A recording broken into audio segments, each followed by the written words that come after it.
अब हम स्टार्ट करते हैं रिमूवल ऑफ जजेस के बारे में कि जजेस को कैसे रिमूव करते हैं और क्या क्या इंपॉर्टेंट क्वेश्चंस इस टॉपिक से पार्टिकुलर पूछे जा सकते हैं। हम इस पार्टिकुलर टॉपिक को अच्छे से करेंगे।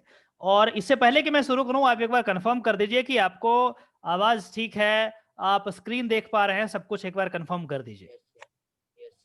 यस सर, सब क्लियर है एकदम। यस सर, क्लियर है। ठीक है, ठीक है, ओके।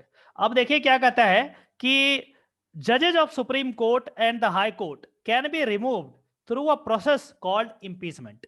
अब इस बात को समझिए कि क्या कह रहा है कि जजेज of Supreme Court and high court can be removed through a process called as impeachment. लेकिन यहां पे तो इम्पीचमेंट यहां पे दे दिया है वर्ड, लेकिन एज सच कॉन्स्टिट्यूशन में इम्पीचमेंट वर्ड लिखा हुआ नहीं है। क्या है?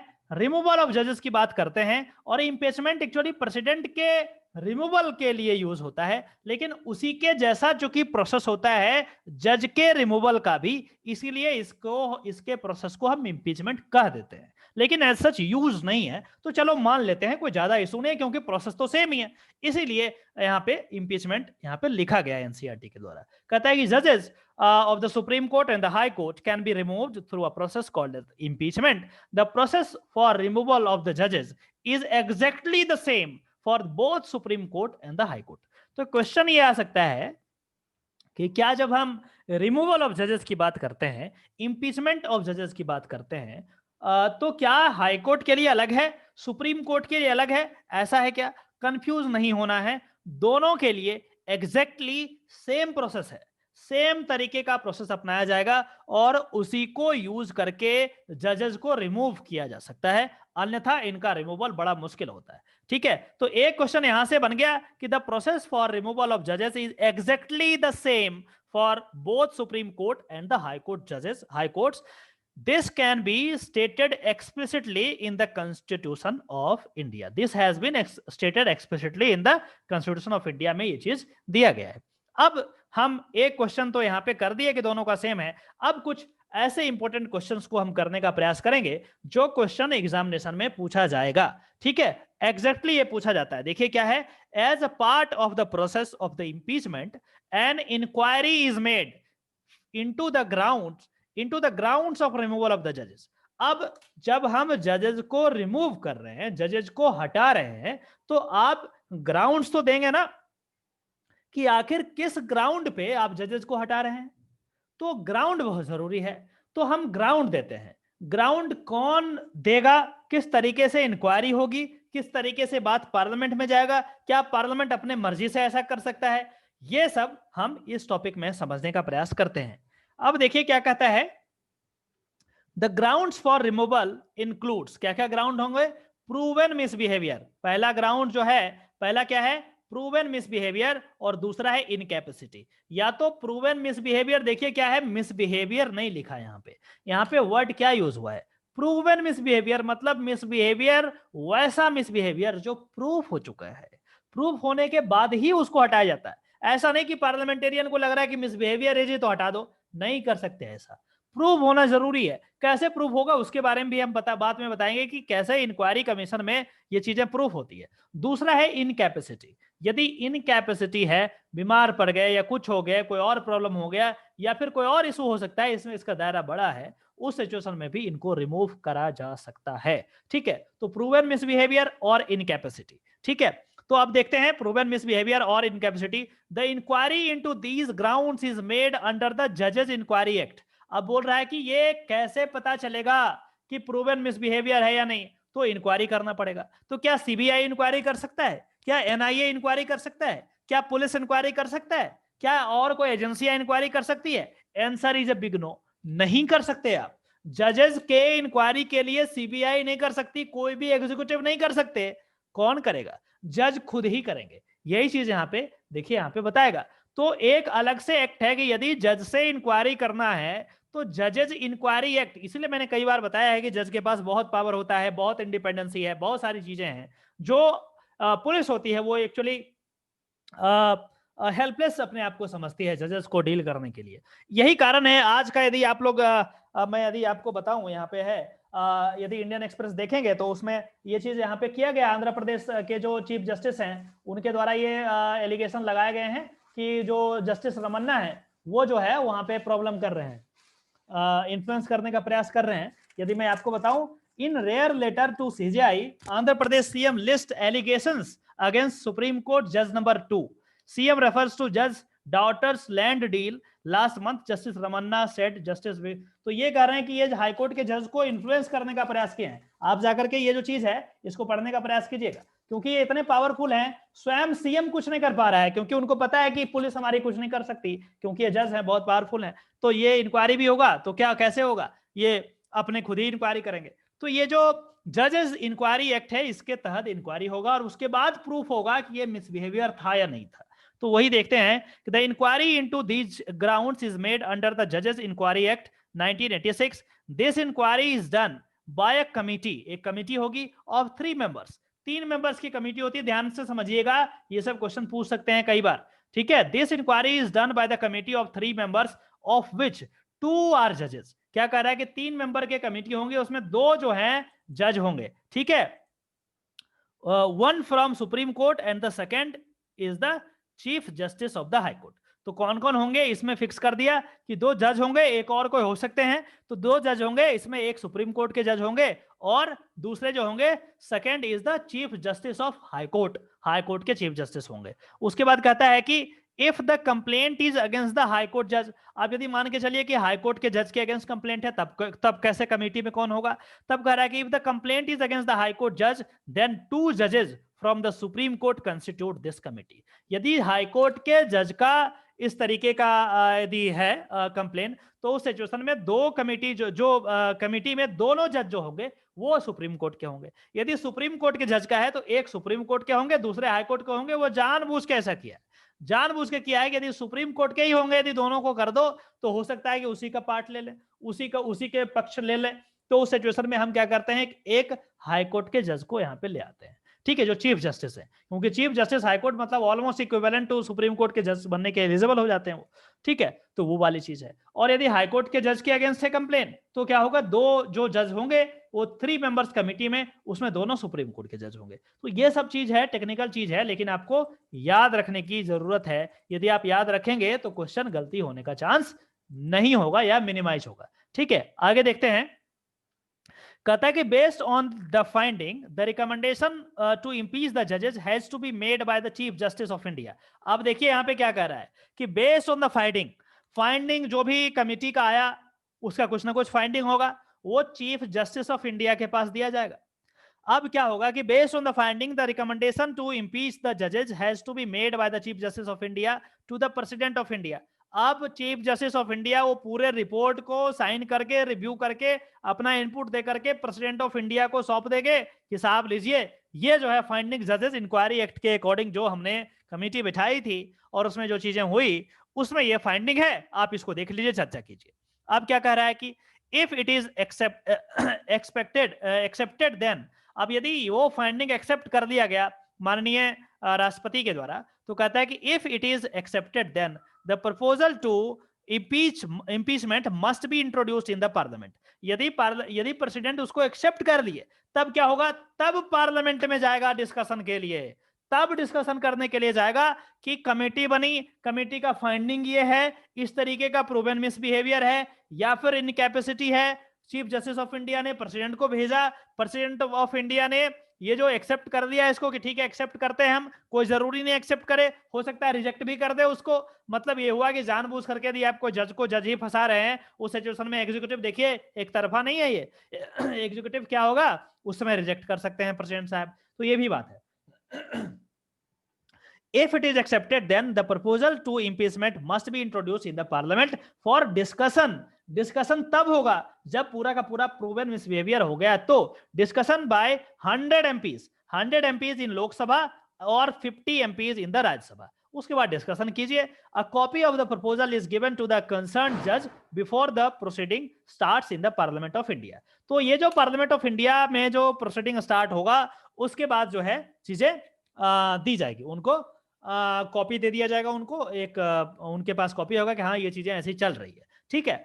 आगे देखिए, कहता है कि the impeachment process in the parliament is govern under the article 1 to 4 का सब क्लॉज 4, ठीक है, सब क्लॉज 4 ऑफ आर्टिकल 1 to 4, इसको देख लीजिएगा।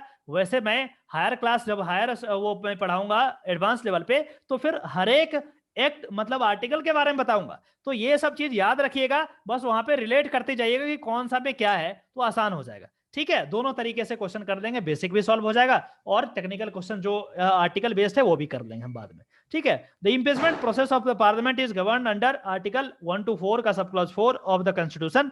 Under this scheme the motion of impeachment has to be passed by the 2/3 majority members present and voting. कितना? 2/3। कौन कौन प्रेजेंट एंड वोटिंग? जो भी मेंबर होंगे पार्लियामेंट के।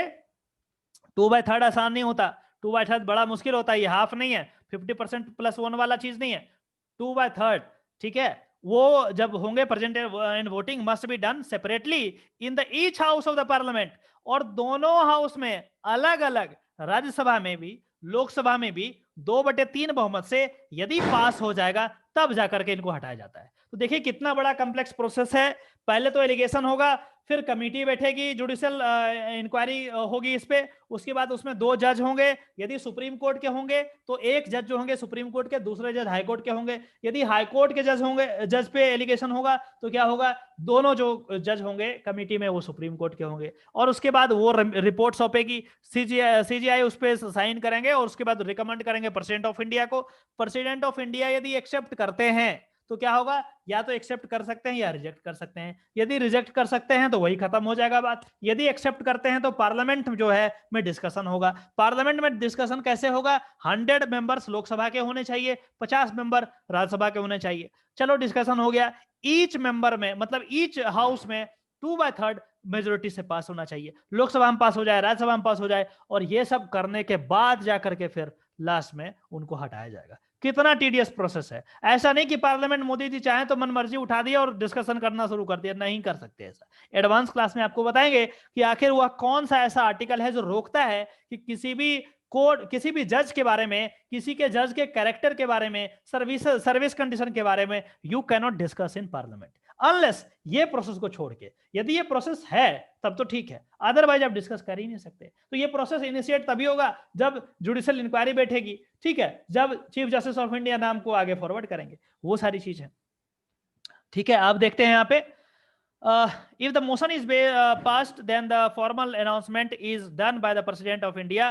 Therefore, the overall process of impeachment is lengthy and complex. बहुत लेंदी और बहुत कम्प्लेक्स है, दिमाग खराब हो जाता है, इतना आसान नहीं होता। ये समझ में आ गया बात? चलिए आगे बढ़ते हैं। Consequently, in the history of Indian judiciary, this process has been successful only once. Only once कह रहे हैं, सक्सेसफुल मतलब इंपीचमेंट का प्रोसेस चला है पार्लियामेंट में, शायद उसके बारे में कह रहे हैं कि justice Sumitra Sen, the chief justice of the Calcutta high court, was impeached in the 2011 for miss appropriation of fund. हमें लगता है कि ये इनको पूरा डिसीजन आने से पहले शायद इन्होंने रिटायरमेंट ले लिया था, if I am not wrong, एक बार चेक कर लीजिएगा आप। ठीक है, हालांकि पहले ही ले लिया था शायद, ये पूरा नहीं दिया इस बात को, एक बार चेक कर लीजिएगा, मैं कंफर्म नहीं हूँ ऐसा ही सर। किया आज तक कोई इम्पीच नहीं हुआ सर, क्योंकि इम्पीचमेंट होने से पहले वो रिजाइन दे देते हैं। वही चीज। तो ये जो पार्लियामेंट में जब बात गया होगा ना, तो डिसीजन आने से पहले कि चूंकि चूंकि अपॉइंटमेंट यदि प्रेसिडेंट कर रहे हैं तो रिमूवल भी प्रेसिडेंट ही करेंगे, तो वो ऑर्डर आने से पहले शायद इन्होंने रिटायरमेंट रिजाइन कर दिया था, if I am not wrong, एक बार चेक जरूर कर लीजिएगा आप। ठीक है, तो इसलिए यहाँ पे लिख तो दिया है कि consequently in the history of Indian judiciary the process has been successful only once, लेकिन मुझे नहीं लगता कि ओनली वंस हुआ होगा, क्योंकि पूरा का पूरा सिस्टम हुआ ही नहीं था, पहले ही शायद बीच में ये रोक दिया गया था, कुछ ऐसा। एक बार फिर भी चेक कर दीजिएगा। Justice Sumitra Sen, the chief justice of Calcutta high court, was impeached in 2011 for miss appropriation of funds. अब देखिए क्या है, मिस अप्रोप्रिएशन ऑफ फंड इन्होंने कर दिया था प्रीवियसली, तो इन्होंने सारा प्रोसेस हुआ होगा और फिर चीफ जस्टिस ने उन्हें बोला होगा कि इसको, प्रेसिडेंट को बोला होगा कि आप इसको हटाइए। तो चीफ जस्टिस जब तक नहीं बोलेंगे तब तक तो कुछ नहीं होना। ठीक है, इसीलिए पावरफुल होता है चीफ जस्टिस। तो previously 1991 the impeachment process was initiated against the justice V Ramaswami, chief justice of the Punjab and Haryana high court, but did not succeed on failing short of the 2/3 voting criteria. अब बोल रहा है कि पहले भी 1991 में हुआ था, लेकिन 2/3 जो है ना वो पूरा ही नहीं हुआ जी, लोकसभा राज्यसभा में नहीं हुआ होगा पूरा, तो हट गया, मतलब अपने आप ड्रॉप हो गया, वो चार्ज अपने आप खत्म हो गया, क्योंकि हटाने का दूसरा ऑप्शन तो है नहीं। यदि चीफ जस्टिस बोल भी दिया कि चलो हटाओ, लेकिन अब देखिए बैलेंस ऑफ पावर है, यदि चीफ जस्टिस बोल भी दिया हटाओ तो हटेगा नहीं वो, क्योंकि यदि 2 बार 3 वहां नहीं पूरा हुआ, एमपी वहां पे सपोर्ट कर दिए जज को, तो नहीं हटेंगे। तो ये बहुत ही टीडियस टास्क हो जाता है आसान। ये आईएएस और आईपीएस वाला बात नहीं है कि जब मन हुआ तो इधर से उधर फेंक दो, उधर से उधर फेंक दो, रातों रात हटा दो, नहीं होगा, बड़ा मुश्किल हो जाता है इसमें। ठीक है, अब देखिए क्या कहता है, as to the removal of जजेस इन द लोअर जुडिशरी। अब यदि हम, ये तो हायर जुडिशरी की बात हमने कर दी, किस तरीके से होगा हमने देख लिया, लेकिन लोअर जुडिशरी की यदि बात करते हैं उसमें क्या होगा, कहते हैं कि as to the removal of the जजेस of the lower judiciary, a district जज और एन एडिशनल डिस्ट्रिक्ट जज can be removed from his office by the state government in consultation with the high court. High court जो respective high court हैं वहां उनके बिना consultation के उनको हटा नहीं सकते। मैंने आपको पहले बताया था कि जब भी हम अपॉइंटमेंट की बात करते हैं तो हायर जुडिशरी में जो हाई कोर्ट और सुप्रीम कोर्ट में वहां पे राष्ट्रपति करते हैं, लेकिन जो लोअर जुडिशरी है वहां पे गवर्नर करते हैं। तो चूंकि गवर्नर कर रहा है तो स्टेट गवर्नमेंट इनको रिमूव भी कर सकती है, लेकिन अपने मर्जी से नहीं कर सकती। तो किसके मर्जी से करेगी, उस पार्टिकुलर हाई कोर्ट के डायरेक्शन से करेगी, क्योंकि जो जज होते हैं किसी भी डिस्ट्रिक्ट में वो officer of the high court होते हैं, ना कि officer of the government. Officer of the government तो डीएम साहब होते हैं, एसपी साहब होते हैं। ये जो जजेस होते हैं they are not officer of the government, they are officer of the high court. और high court is not within high court या सुप्रीम कोर्ट या judiciary is not a part of state. हम आगे advance class में आपको बड़े अच्छे से बताएंगे, टेंशन मत लीजिए, धीरे धीरे समय के साथ साथ हम बातें करते जाएंगे। ठीक है, तो इस तरीके से इनका रिमूवल स्टेट लेवल पे हो सकता है, लेकिन वो हाई कोर्ट के थ्रू ही होगा।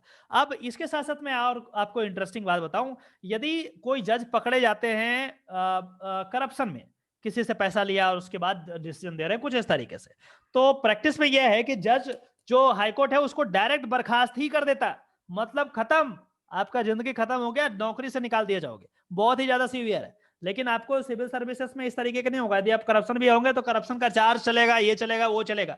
यहाँ पे ऐसा नहीं है कि एक बार पकड़े गए ना फिर साफ ही हो जाएंगे, आपका पूरा करियर खत्म हो जाएगा। ठीक है, क्योंकि आप जज हैं और जज होकर के इस तरीके के काम करेंगे तो सोसाइटी एक्सेप्ट नहीं करेगी आपको। तो ये वाली चीज है। तो इस तरीके से हमने आज ये टॉपिक कर दिया। अब बाकी का जो है वो अगले बार हम दूसरे क्लास में करेंगे।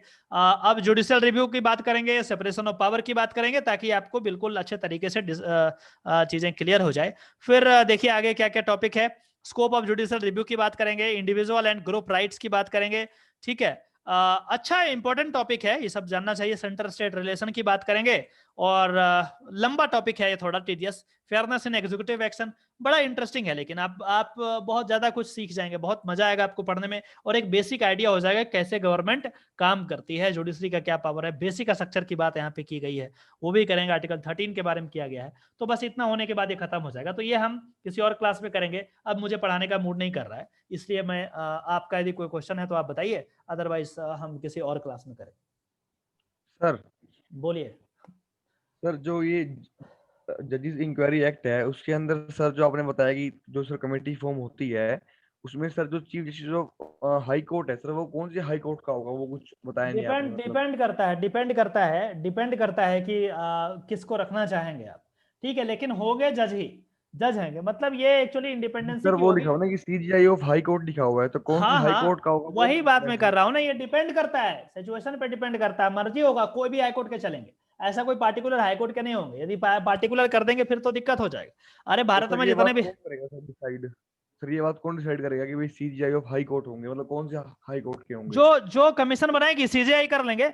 सीजीआई एक्चुअली बनाते हैं कमेटी कि कौन कौन 2 जज होंगे। कमेटी 3 की होगी, एक कोई एग्जीक्यूटिव होंगे, एग्जीक्यूटिव का पार्टी कोई होगा, ठीक है, और 2 जो जज होंगे सीजीआई अपॉइंट करेंगे उसको, या तो सुप्रीम कोर्ट के जज होंगे या फिर वो डिपेंड करता है जो उनको कंपिटेंट लगे उनको कर सकते हैं, उन पे डिपेंड करता है। कोई पार्टिकुलर हाईकोर्ट का नाम यहाँ पे नहीं दिया गया ना, तो और पार्टिकुलर हाईकोर्ट का नाम देंगे तो दूसरे वाला हाईकोर्ट नाराज नहीं हो जाएगा कि आप सर इसको ये ज्यादा बात तो है, पावर। लेकिन सर मतलब ये कि जो सीजीआई है सुप्रीम कोर्ट के वही बताएंगे कि कौन से हाई कोर्ट से वही वो जज यूजुअली आएंगे। यूजुअली वही करते हैं, यूजुअली वही ओके करते सर। हैं, क्योंकि सीजीआई सबसे ज्यादा पावरफुल होते हैं। जब भी जुडिशियल अपॉइंटमेंट, जुडिशियल रिमूवल या फिर जुडिशरी के किसी भी चीज को देखा जाता है तो सीजीआई का एक बहुत ज्यादा पावर वाली वो चीज होती है, तो वो कर लेंगे उसके अकॉर्डिंग।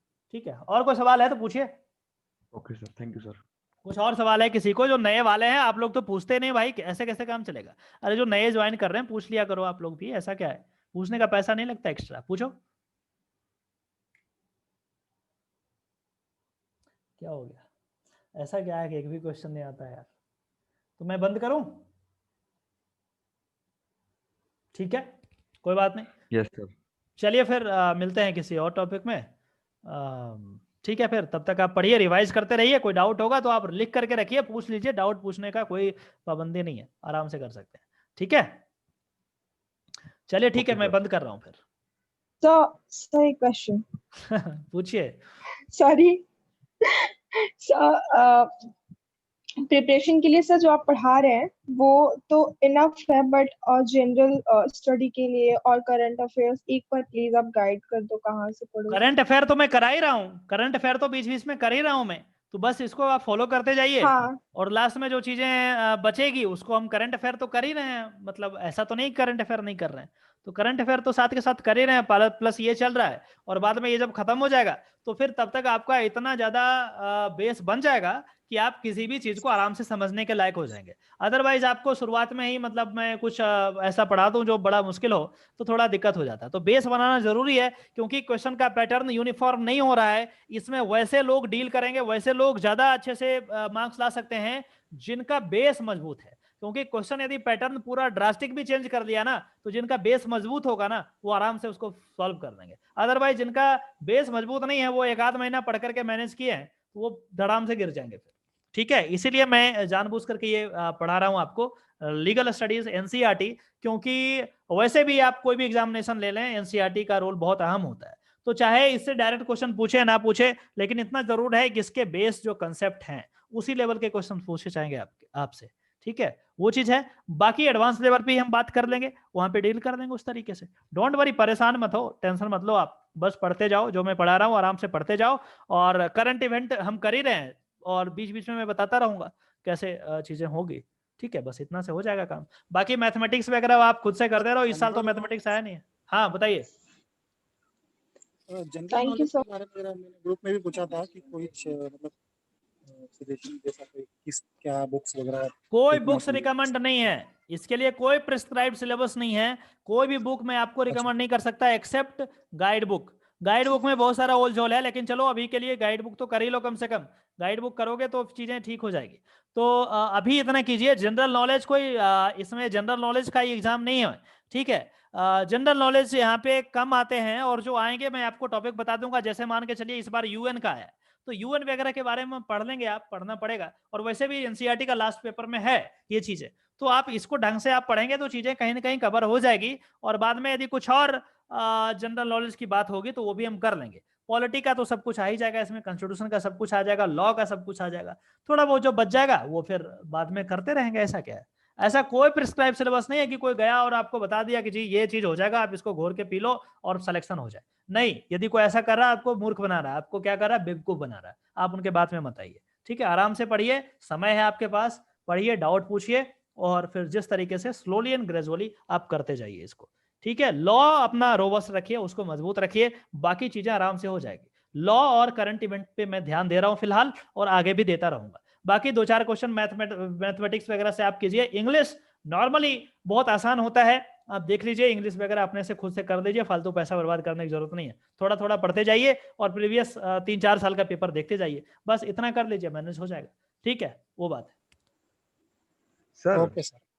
बोलिए। सर जो हैबियस कॉर्पस की जो सर रेट होती है सर, वो सर हम किसी प्राइवेट इंडिविजुअल के स्केल ऊपर भी सर लगा सकते हैं ना? यूजुअली प्राइवेट इंडिविजुअल, देखिए इसमें एक बात आपको समझना पड़ेगा कि जो हैबियस कॉर्पस होता है वो बेसिकली क्यों होता है, क्योंकि कोई पावरफुल व्यक्ति यदि आपको कन्फाइन कर दिया है, स्टेट सबसे नहीं सर, ज्यादा मेरा पावरफुल होता है। मतलब, आप हाँ मेरे सर, बात कहने का सुनो। मतलब मेरा सर ये है। हाँ हाँ जी।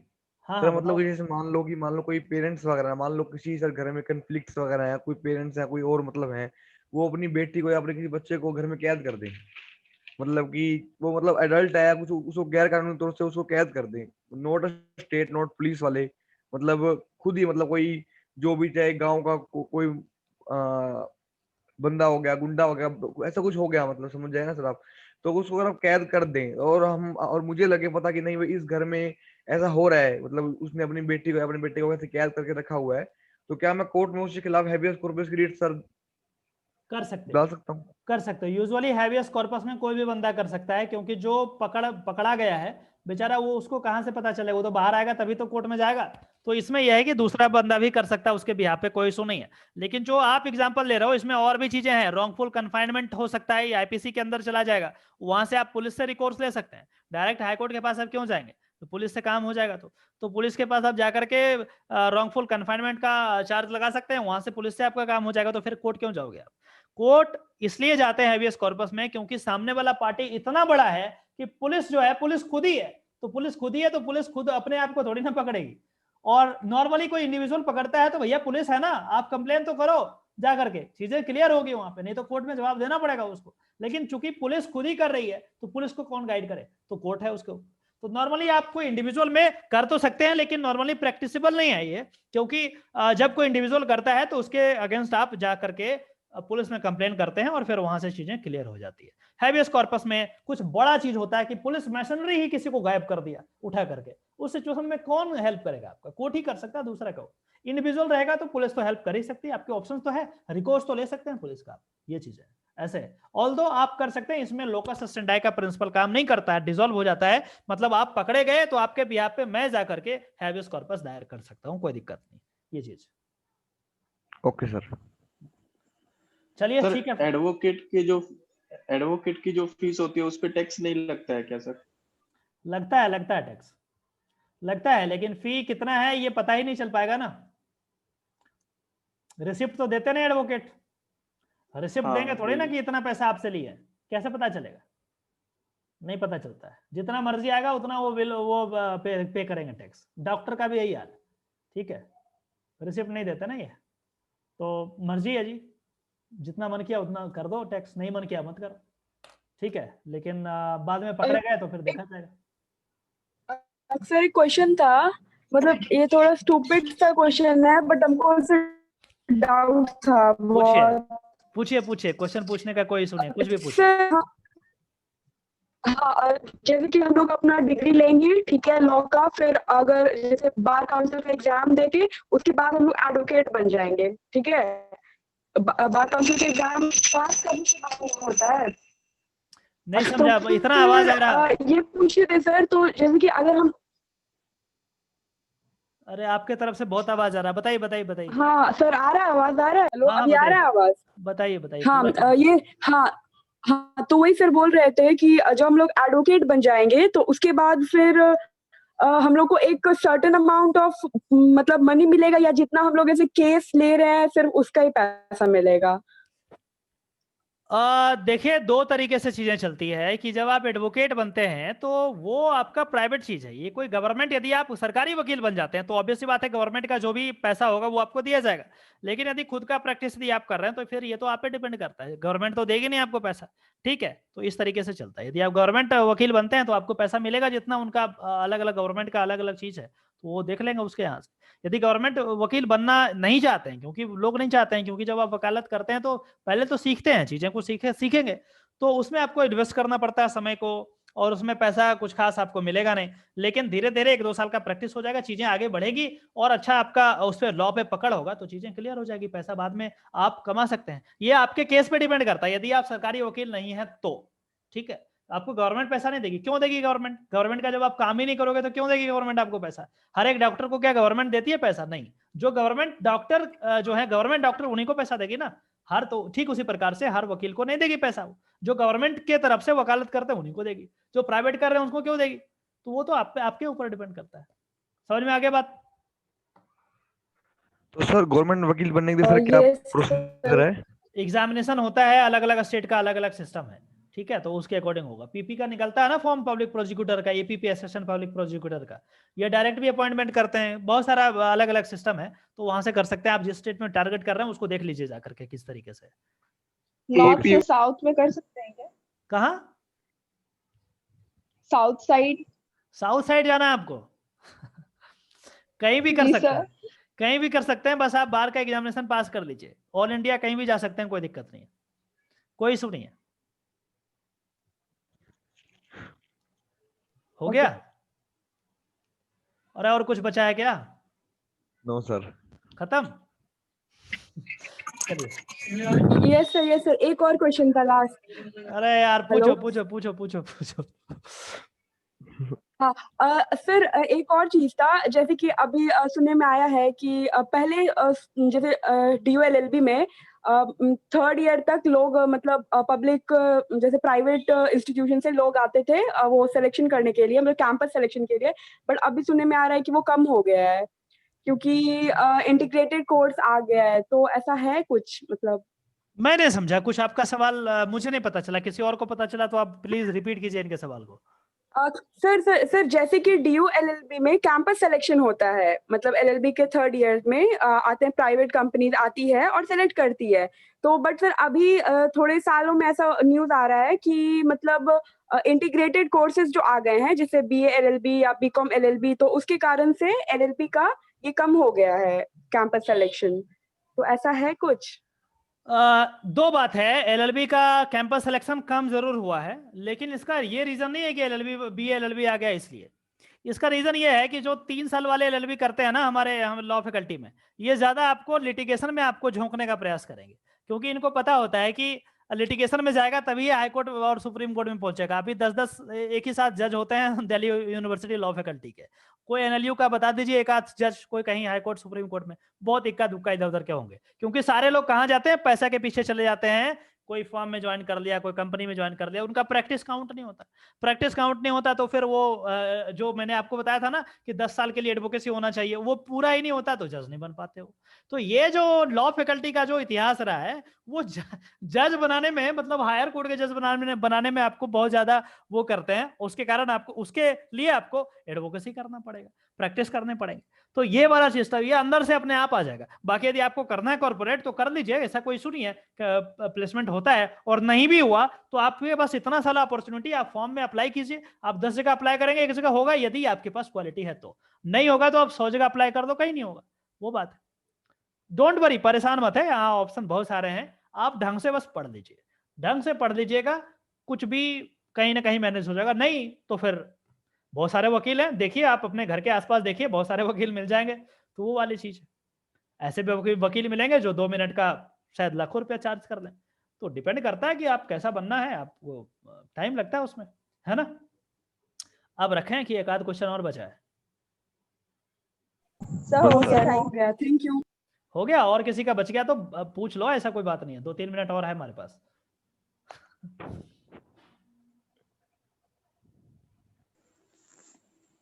सर बोलिए बोलिए, बोलो सर भाई। मैं कह हाँ सर हाँ मेरा कोई क्वेश्चन नहीं है सर, ये क्वेश्चन नहीं है सर, आपसे एक रिक्वेस्ट है कि अगर आप जैसे एंट्रेंस एग्जाम जो हो चुके हैं DULLB की, उसके अगर क्वेश्चन का डिस्कशन यहाँ पे हो जाता तो उससे एक फायदा ये रहता कि और भी क्वेश्चंस उससे निकल के आते हैं, तो हम लोगों को जैसे एक क्वेश्चन के थ्रू मल्टीपल क्वेश्चन के आंसर मिल जाते हैं अगर यहाँ पे डिस्कशन हो जाता। ठीक है, आपका हम पूरा का पूरा एज इट इज, पूरा का सॉरी टू पूरा, इंटरप्ट यू। बोलिए बोलिए बोलिए। सर मैंने ना अभी यूनिवर्सल पब्लिकेशन का वो बुक मंगा रखा है, गाइड। सो उसमें कुछ समझ नहीं आ रहा, तो सर ये बहुत जेन्युइन क्वेश्चन था कि एक बार अगर क्वेश्चन डिस्कस कर दिया जाए तो हमें एक बेसिक समझ आ जाएगा स्ट्रक्चर का, किस तरह के क्वेश्चंस आएंगे, उसके बेसिस पे हम प्रिपरेशन कर सकते हैं। ठीक है ठीक है, दोनों जेन्युइन बात इन्होंने कहा है। अब 2 बात मैं भी बताऊंगा, आपने 2 बात आपने बताया तो 2 बात मैं भी बताऊंगा। पहला बात यह है कि जो क्वेश्चन है वो मैं जरूर डिस्कस करूंगा, लेकिन उसका समय होगा। पहले बेसिक आपका क्लियर हो जाए, आप शॉर्टकट कुछ भी नहीं होता, डोंट वरी, मुझे पता है। मैं सारा जो क्वेश्चन है 2017, 18, 19, 20 सबका मैं करूंगा, थोड़ा पेशेंस रखिए, कम से कम उसको समझने के लायक आप बन जाइए। क्वेश्चन डिस्कस कर लें और उसका कंसेप्ट ही नहीं पता हो तो मेरा एनर्जी फालतू वेस्ट हो जाएगा, वो चैनलाइज एनर्जी नहीं होगा, वो चीज आप समझने के कैपेबल मैं बना रहा हूं आपको। एक बार कैपेबल हो जाएंगे ना तो मैं वो भी कर दूंगा, कोई फर्क नहीं पड़ता, मैं 100% करूंगा, मैं विश्वास दिलाता हूं, मैं करूंगा उसको। थोड़ा पेशेंस रख लीजिए। दूसरी बात, जब भी मैं कोई टॉपिक पढ़ाता हूं और स्ट्रेस देकर के बोलता हूं कि देखो ये नोट करो, आप ये समझ जाइए कि ये कहीं ना कहीं पूछा गया है, ये इंपॉर्टेंट क्वेश्चन है, किसी ना किसी एग्जामिनेशन में पूछा गया है, आने का चांस है। ठीक है, इसलिए इनडायरेक्टली मैं ये जरूर कहता हूं, कई बार बोलता हूं ना मैं कि आप इसको नोट कर लीजिए, ये इंपॉर्टेंट है, इंपॉर्टेंट लिख देता हूं, वो सब जो एज इट इज क्वेश्चन पूछे गए हैं कहीं, या कहीं पूछे गए हैं कोई दूसरे एग्जाम में या ड्यू एग्जामिनेशन में, तो इस बात का ध्यान में रखिएगा, उसको हल्के में मत लीजिएगा। बहुत सारे लोग हल्के में ले लेते हैं ये अभी और बाद में पछताते हैं। तो ये चीज आप इसको ध्यान में रखिए। एक बार कैपेबल हो जाइए, उसके बाद मैं जरूर डिस्कशन करूंगा, टेंशन मत लीजिए। समझ में आ गया बात? Yes sir, thank you. Yes sir. थोड़ा सा पेशेंस रखिए, जल्दीबाजी में कुछ नहीं होता मैडम, ठीक है? Okay sir. और कुछ? सर नहीं, बस। बस पक्का फाइनल है ये इस बार? Yes sir. Yes sir. चलो ठीक है फिर, okay bye, Bye, take sir. Care, bye bye. Sir ये जो प्लांट लगाए हैं ना सर, ये बहुत अच्छे लग रहे हैं पीछे। अच्छा, thank you thank you thank you. Okay thank you sir. Sir ये प्लांट असली है क्या नकली है? असली है भाई, असली यार, नकली नहीं रखते हम। ठीक है, चलो फिर से मिलते हैं, bye bye, take care, bye sir. Bye bye.